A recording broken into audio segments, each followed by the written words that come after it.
శిఖరాలపై ఉన్న మక్కువ అతనిని ఉన్నత శిఖరాలు అధిరోహించే విధంగా ప్రోత్సహించింది. దీంతో సుమారు 800 సంవత్సరాల కిందట నాటి హంపి విరూపాక్ష దేవాలయంలో ఇంతవరకు పురావస్తు శాఖకు అంతు చిక్కని ఓ ఛాయాచిత్రాన్ని అతను కనుగొన్నాడు. ఇతని పేరు ఎలిగేటి కృష్ణ. కరీంనగర్ జిల్లా సిరిసిల్ల పట్టణం నెహ్రూ నగర్ వాసి.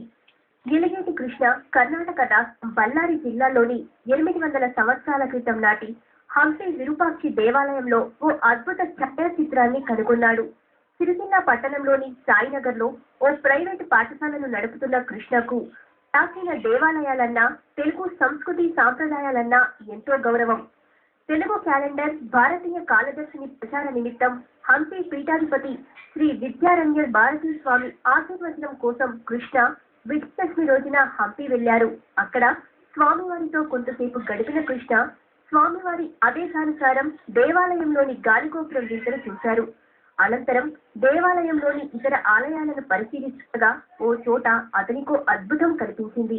అద్భుతమైన ఛాయాచిత్రాన్ని అతను గమనిస్తుండగా ఓ కోతి అతని తల మీద దూకి గోడకున్న ఓ చిన్న రంధ్రం గుండా బయటకు వెళ్ళింది.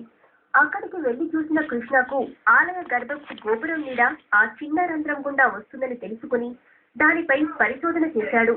దీంతో 800 సంవత్సరాల నుంచి పురావస్తు శాఖతో పాటు ఎంతో మందికి అంతుచిక్కని రహస్యం బయటపడింది.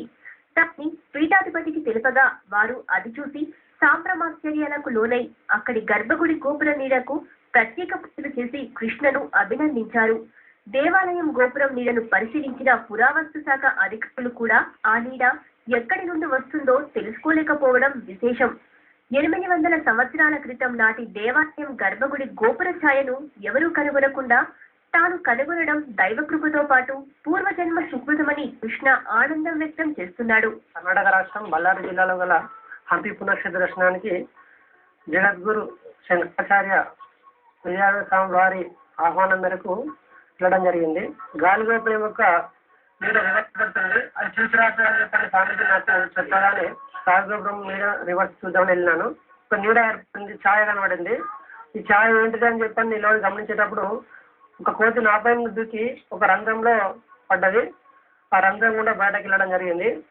ఆ యొక్క కోతిని గమనిస్తూ ఉంటే ఆ రంధ్రం ద్వారా కాలేయం యొక్క గర్భగుడి యొక్క రాజగోపురం నాకు కనబడింది. అయితే రాజగోపురం యొక్క నీడనే రివర్స్ పడుతుందనే విషయం నాకు అర్థమైంది.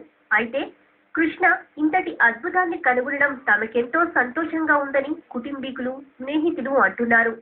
కర్ణాటక వెళ్ళిన తర్వాత స్వామిని దర్శించుకొని అక్కడ విరూపాక్ష దేవాలయానికి వెళ్ళారు. అక్కడ గుడి లోపల నీడను చూడడం జరిగింది. నీడ చూసిన తర్వాత చూసేసరికి రంధ్రం ఉంది. ఆ రంధ్రం నుండి ఈ నీడ కనిపిస్తుంది. ఒక సామాన్య బడిపంతులు ఇంతటి రహస్యాన్ని ఛేదించడం అందరినీ ఆశ్చర్యానికి గురి చేస్తుంది. మన జాతీయ పక్షి నెమలి అందాన్ని చూడటానికి